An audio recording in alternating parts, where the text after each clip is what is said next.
सर्वांना प्रथम मी शिवजयंतीच्या शुभेच्छा देते। राजा शिवछत्रपतीची जयंती आपण स्वच्छतेने साजरी करत आहात, ही खूप आनंददायी गोष्ट आहे। माता अहिल्यादेवी यांनी हे बांधलेलं आहे आणि त्याचं संवर्धन आणि संगोपन करणं ही आपली जबाबदारी आहे। आपण एक जबाबदार नागरिक म्हणून वागावं। काल मी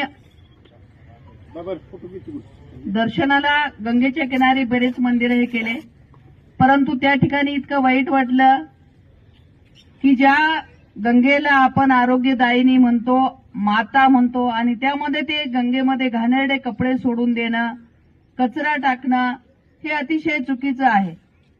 अनेक धर्मग्रंथामध्ये, धर्मसिंधूमध्ये सांगितलं, पांडव प्रतापामध्ये सांगितलेलं आहे, भागवतामध्ये सांगितलेलं आहे की ह्या नद्या पवित्र आहे, त्या पवित्र